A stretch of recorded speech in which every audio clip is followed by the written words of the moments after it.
Hello, ladies and gentlemen. Welcome to a semi-new podcast in which we discuss Denver sporting news, we break down the games, and we talk about what's to come for the teams we love, all through the lens of a bettor. This is the Denver Dollar, and I'm your host, Daniel Shalansky. Without further ado, let's get to it. The date today is April 1st, 2021. Happy April Fool's Day, everyone. I promise this is all serious business, and I'm not giving you any bets that I would consider fooling around. I take making money seriously. So, April Fool's isn't a holiday here on the Denver Dollar podcast.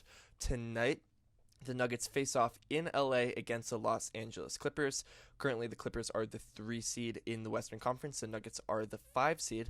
That said, the Nuggets are only 2 games behind the Clippers, and a win tonight would obviously correlate in a loss for the Clippers. A win tonight would be huge in potentially passing them up by the end of the season and, conquering at least that 3 seed. Right now, the Nuggets are only 0.5 games behind the Lakers, but they have been really struggling and kind of spiraling out of control with the absences of both LeBron James and Anthony Davis. So with that said, let's talk about some important notes going into the game tonight. For the Nuggets, there is only one player that will be unavailable, and that is Monte Morris. He is important, but the Nuggets have been kind of thriving without him currently. He is still out with a quadriceps injury. He has been out for some time now. The Nuggets definitely have chemistry on the court without him, but we cannot wait for him back, to have him back. Nuggets fans are kind of speculating whether or not he will seize and take that starting lineup spot from Will Barton. A lot of beat writers are saying that it's going to be Monte Morris starting alongside Jamal Murray in the backcourt.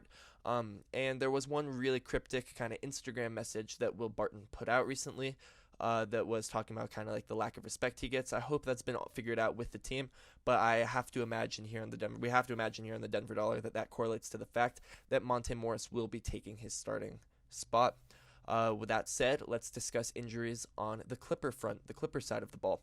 Paul George is out with a foot injury. That is their second most important player, not named Kawhi Leonard.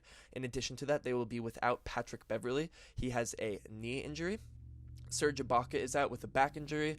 Rondo has not played a game yet for the Clippers, but he is out with a groin injury, and Marcus Morris is considered questionable with a calf injury. So those are, that's pretty much their entire team, not named Kawhi Leonard or Reggie Jackson or Zubach, but they're really hobbled right now. I like this game for the Nuggets.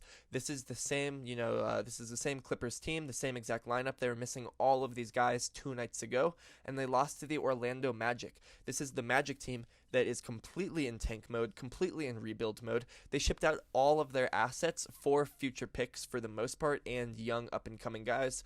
Us Nuggets fans know that. We will, sincerely miss both RJ Hampton, Gary Harris, and whatever first-round pick that we would have taken with that. But yeah, this Clippers team is absolutely hobbled. They just lost to the Magic, and I don't see any way that they could beat the Nuggets here. So with that said, let's dive into some numbers. The Nuggets are favorites despite being the away team. For the reasons I previously just said, the Clippers are hobbled. Again, the Nuggets are favorites. They're locked in at minus 129 if you take them in the money line. The Clippers are locked in at plus 107. I'm not touching either of those. Normally, I'm a 3-way money line guy myself, but I really like the spread in the game here. Let me tell you why. The spread in favor of the Nuggets is minus 2, and if you take that bet, you're locked in at minus 112. I think if the Nuggets win, it will absolutely be by a margin of 2 or more points. And you see that in the vast majority of NBA games that it is not a one-possession game at the end of the game. And that's because, say the Nuggets are winning by exactly 2 and the Clippers have the ball and they miss, then they're going to start, playing the intentional foul game, and the intentional foul game usually just drives the margin of victory, makes it a little bit larger. It stretches out the margin of victory. If it's a 2-point game and the game is winding down and the Nuggets have the ball, you bet your ass the Clippers are going to foul them and try to elongate the game, but also the Nuggets are going to be scoring more points. You typically will not see an NBA game finish within a 2-point margin. That's only if, a team hits a buzzer beater for the win or something crazy like that. Games usually are not, such one-possession games. So, that said, especially considering the fact that I have extreme faith in the Nuggets in this game, I mean, hey, we're 2-0 since we've acquired Aaron Gordon. Granted, that's not been against the hardest of teams, but they've looked exceedingly good in those games. And again, this Clippers team is hobbled. I love the spread here of -2 in favor of the Nuggets. Now, there is another parlay that I like, and I'm kind of doubling down on this spread that I just previously talked about. I'm taking the under and the Nuggets to win with the spread. The reason I'm taking the under is because, there are a few reasons. The Clippers aren't really scoring so well since Paul George is out. Yes, they scored 129 points against the Bucks, but the next night they scored 96 points against a terrible Orlando Magic defense. So let's just look at the last game. They scored 96 points against the Magic defense. They allowed 103 points. Over the past 5 games, the Clippers are only allowing 101.2 points. The Nuggets are only allowing 107.8 points. So both teams have really been tightening up defensively, despite the fact that the Clippers are missing a lot of their defensive players in, Patrick Beverley, and Paul George is a great perimeter defender. They're missing a lot of their defensive guys, but they're still playing really good defense as a unit. The Nuggets are obviously, playing some of the best defense that they've played throughout the season as of right now. I think this is going to be a fairly defensive matchup, so I do think that the under hits. The under in this game is 218.5. Sorry for not mentioning that. Yes, the Nuggets have reached combined over with their opponents of 218.5 in 3 out of their last 5 games. So have the Clippers, but only 2 of those games have been without all of these players. 3 of those games were with all those guys. So I'm willing to bet the under there, and I'm going to parlay it with the spread bet that I previously talked about and that I liked. So that's going to be it for kind of popular bets. Now we're going to dive into individual player props. Then we're going to talk about some player specials. And then we're going to do our patented tip-off analysis that we do at every show here on the Denver Dollar. Now let's look at individual player props, starting with the Nugget side of the ball. Let's start with the point guard. We'll start with the backcourt. The leader of the backcourt is Jamal Murray. There's one bet that I really like for him, and when I talk about some of the player specials, you will see that I'm also parlaying this bet with something else. I'm taking this bet in tandem with something else, and this bet is I'm betting the over on points yet again for Jamal Murray. He's only locked in at 20.5 points in this game. In 5 out of the last 7 games, he has exceeded this mark of 20.5 points, and the 2 games he didn't were exceedingly close. In one of those games, he got exactly 20 points, so he was 1 point short of that mark. And in the other game, the Nuggets were blowing out the Hawks by so much that they only needed him to score 17 points, play less than 30 minutes. They did not need that much out of Jamal Murray. So if this game is even relatively close, I would expect to see Jamal Murray to see his normal allotment of minutes. And if he does, then you can bet your ass he will score more than 20.5 points. He has done that in 5 out of 7 games. I really like that bet. The over is locked in at -125. That is still good enough value for us to take that. Now on to the other player in the Nuggets backcourt, Will Barton. Right now I'm taking the under on his points, however. He's locked in at 12.5 points. The under is set at -113. I'm taking the under because he has not reached this mark of 12.5 points he hasn't reached this mark in the last 4 games. In the last 4 games, he has not hit the over on this points mark. In the last game, he only had 4 points. Granted, he went 0 for 7 from the field. You can't expect that poor of a shooting night from Will Barton on any given night. But if he's only taking 7 shots, say he makes like 3 of them, considering the fact that he is not the most consistent shooter. He doesn't have the highest field goal percentage on the team. He always hoists up a lot of shots. But say he makes 3 of them. He had 4 free throws in the game. He's still going to be well below that mark of 12.5 points unless he hits all 3-pointers, which he's not hitting 3 3-pointers in a game that he's only taking 7 shots. Let me tell you that, ladies and gentlemen. It really seems as though since they've shipped off Gary Harris, not only has he been struggling from the offensive side of the ball, not only has he been struggling shooting and scoring, but he's kind of adopted a little bit of a new mindset. Since we traded Gary Harris in that game, he scored 0 points. The next game, he scored 0 points, but he had an absolutely clutch block. He was playing great defense, and it was honestly his defensive performance is what really carried the Nuggets, which is not something that we're used to saying for Will Barton. So it seems like, and let me say, after that game, he tweeted out, he said, I missed you, Gary. This is not verbatim. I don't know exactly what he said, but it was something along the lines of, we miss you, Gary. I was trying to embody, your defense, doing other things on the court, than just scoring. Gary Harris, replied like I think it was like a sad face because he misses the Nuggets, but he said he was proud of Will Barton. Will Barton's really kind of changed his MO since we have gotten rid of Gary Harris, and that is most likely why we see the fact that he scored he scored less than 12.5 points in 0 out of the last 4 games. I'm taking the under for Will Barton there, locked in at minus 113. For Michael Porter Jr., however, I'm taking the over on his points. We're sticking with points. The first 2 players we talked about points. I'm taking the over on Michael Porter Jr. points at 16.5. The over is locked in at minus 113. Now, do you want to hear something crazy? Michael Porter Jr. has been on a heater. He's averaging 22.3 points over the last week and 20.5 points over the last month. He had 27 points in the last game. He is stepping it up like crazy from the offensive side of the ball. He's shooting with maximum efficiency. He's taking a ton of shots. He's been kind of our second best scorer as of late, not named Jamal Murray. Yokrich is deferring a lot of that to the other players. He's just, gone back to his usual playmaking. And so, yeah, he's been on a heater. In the last 12 games, Michael Porter Jr. has reached this mark of 16.5 points in 11 out of those 12 games. This is a beautiful bet. I'm taking the over, and it's ridiculous. It blows my mind that the over has the same value as the under. Both of them are locked in at minus 113, but he's hit the over on 11 out of his last 12 games. You have to take it. Next, I'm going to talk about Aaron Gordon. I'm taking the under on his combined points, assists, and rebounds. So he's really been gelling with the Nuggets. It seems like he's been here for several years. He really fits in with what the team needs and what the team wants from him. And that said, he was used to being a second option or a third option on the Orlando Magic. He always got his, and he seems really content to be the fourth or fifth option on the Nuggets offense every single night. In the 2 games that he's played, he has failed to get more than 16 combined points, assists, and rebounds in any given game. He had 16 in one of the games. He had 11 combined points, assists, and rebounds in the other game. Here he's set at 20.5 combined points, assists, and rebounds. Again, he hasn't gotten really even that close to that in either of the games he's played for the Nuggets. I'm going to take the under, locked in at minus 120. I don't love any of the value for these Nikola Yokrich bets. I will talk about Nikola Yokrich specials later on, but I don't like any individual player props for Nikola Yokrich that pertain to any individual stat. So that'll do it for the Nuggets side of the ball. Now let's discuss the Clippers. There's one bet that I really like for Kawhi Leonard, and let me tell you, Claw stands out there. You will not be happy to hear this. I'm taking the under on his combined points, assists, and rebounds as well. He's set at 39.5 combined points, assists, and rebounds, and the under is set at minus 108. So you're probably thinking to yourself, since Paul George is out, you'd expect Kawhi Leonard to step it up in pretty much every other facet. You'd expect him to really burden the load that is playmaking and shooting and scoring and even rebounding.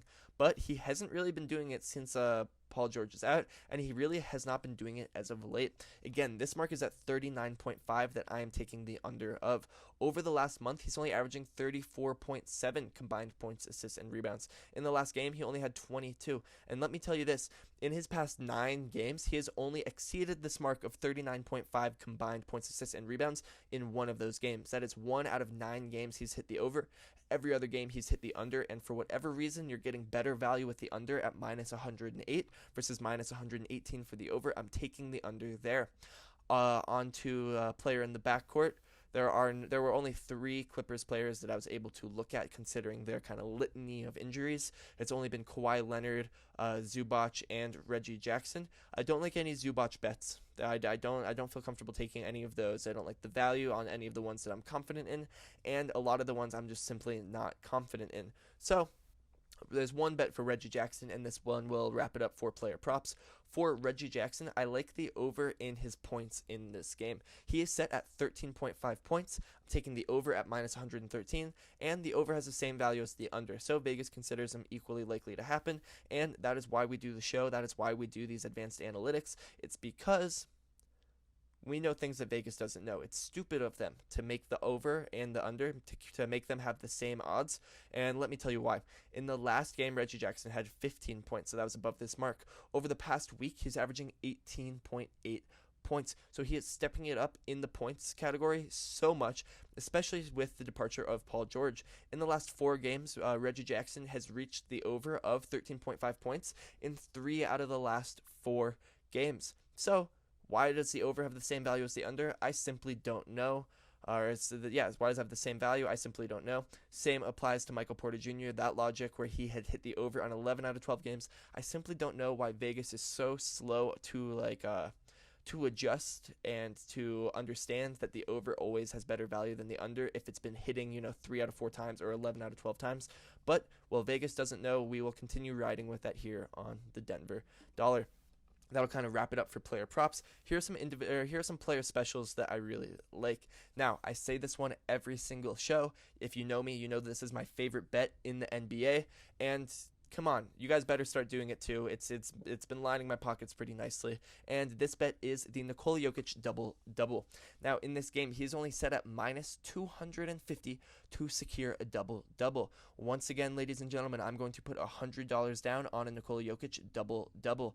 My reason being, in 42 out of 47 games this NBA season, that's 89.4% of games this NBA season, Nicole Yokrich has gotten a double-double. If you were to put $100 down every single night at these odds of minus 250, you would be up. Not how much money you would be walking away with. You would be up almost $1,200. You would be up $1,180 if you took this bet and put $100 down every single night. I can't stress it enough, ladies and gentlemen. This is the most broken bet across pretty much every single betting app. Bet the Nicole Yokrich double-double every night. Put $100 down. Put however much money you want to put down. It's the safest bet across sports. Again, he's hit it 89.4% of the time this NBA season. The odds should be way worse than minus 250. They should be closer to minus 1,000, but they're minus 250. Take advantage of that. Now, along the same vein of that, I'm betting on a Nicole Yokrich double-double in tandem with a win. I'm parlaying the two of those. You know my reasoning for taking the Nicole Yokrich double-double, and you know my reasoning for taking the Nuggets to win in this game. Like I previously said, the Clippers are absolutely hobbled. The Nuggets are 2-0 with Aaron Gordon. They're looking like a team to really be reckoned with as of now. A lot of people are saying that on 538. I don't know if many of you are that familiar, but that is Nate Silver's kind of like advanced analytic page, which he talks about sports, he talks about politics, he talks about everything that there can be predictions made. And right now he has the Nuggets as the favorite to win the NBA championship. I don't know what equation it is that's giving us that, but like I'm saying, the Nuggets right now are looking hot. They're getting a lot more respect from other people. They're really a team to be reckoned with, and what better way to show that than beating a team that's in front of them, that the Nuggets beat in a playoff series last year, who the people are still putting them above them in the power rankings. People are still saying that the Clippers are better than the Nuggets, despite what we proved in the postseason, despite, how we're playing right now. I think the Nuggets win this game, and I think it's, a really capitalizing victory. I think this is a game that the Nuggets win in dramatic fashion, and I think it's a game that, not that they need to be put on the map. People know exactly who they are, but I think it's a game the Nuggets really want to win. So I'm taking the Nicole Yokrich double-double, and I'm taking that in tandem with the Nuggets win. Sorry for all that narrative talk. A little bit more narrative talk again. The Clippers are missing 5 of their most important players. So yeah, the Nuggets are going to win this game, and Nikola Jokic is going to get a double-double. At plus 145, you got to take that bet. In addition to that one, I'm going to take Michael Porter Jr. to reach 16.5 points and the Nuggets to win. Now, I have a lot of different bets kind of pertaining to the Nuggets win. That's how confident I am that the Nuggets are able to pull this game out. Again, this same Clippers squad just lost to the Orlando Magic, who are in rebuild. They're not even really trying to win, but they are. And the Clippers lost to them with the same squad that they're going to be rolling out tonight. So they're going to win, and I already said it, Michael Porter Jr. has reached this mark of 16.5 points in his 11 out of his last 12 games. At plus 230, this is also such a good bet. Same goes for the Jamal Murray bet. I'm taking the over on his points, and I'm taking the over on his points in tandem with the Nuggets win for plus 240. Now, between the Michael Porter Jr. bet and the Jamal Murray bet, I think it's absolutely possible both of them could happen. I mean, we saw it in the last game where Michael Porter Jr. scored 27 points and Jamal Murray scored 30 points. There was an absolutely beautiful offensive performance from the both of them, but you would have to expect that Kawhi Leonard would be guarding one of them. But considering the odds are plus 230 and plus 240, even if Kawhi Leonard completely shuts one of them down, as long as one of these two bets hit, you're going to be up pretty big money, depending on how much you put down on it. But if one of the two of them hit and you put the same amount of money on each of them, you will be up money. So whoever Kawhi guards, even not even being not even being sure that he completely stops them, whoever Kawhi guards might not hit this mark, but as long as one of them do, you're still going to be winning money. Now that'll do it for player specials. On to our patented tip-off analysis. So it's Nicole Yokrich versus Zubach. Yokrich has a wingspan of 7'3", Zubach has a wingspan of 7'4". I started to go down into their most recent games to see who was winning what tip-offs and to see if they were mutual opponents. But then I remembered, oh yeah, we got 7 games between these guys in the playoffs last year. So when I looked at how that broke down, Zubach won 4 of the tip-offs, Yokrich won 3 of them. So that was not really telling whatsoever. It was as close of a split as you could possibly get in a 7-game series. So I decided to look at the regular season from last year to see if that was any more telling. And Nikola Jokic won 2 of those tip-offs. Zubach has won 1 of those tip-offs. So that means in the last NBA season, and of course we can't look at the game from this season because it was Serge Ibaka who took the tip-off, not Zubach. So if we look at last season, they had a total of 10 tip-offs against each other, and Jokic won 5 and Zubach won 5. So it's really a toss-up. There's no way to know who will win any given tip-off between the two of them. They're virtually the same height. Zubach might be a little bit better of an athlete. Nikola Jokic might know when to jump a little bit better. He might have a little bit more of that veteran presence on when it's acceptable to jump. So I am really not confident in betting on who will win the tip-off. Thus, I am not confident in betting on who will score first. That's why we do the tip-off analysis, because we want to know who gets possession of the ball first, because if we know who gets possession of the ball first, we know who is most likely going to be taking the first shot. They will have every advantage to score over the other team. That'll do it for today, ladies and gentlemen. Thank you so much for listening. Yet again, it was a little bit quicker of a podcast, and I was still rambling on some not necessarily pertinent things to this exact NBA game. So we're getting better, we're getting shorter, and that is what we want. Again, thank you so much for listening, and we will see you next time here on the Denver Dollar.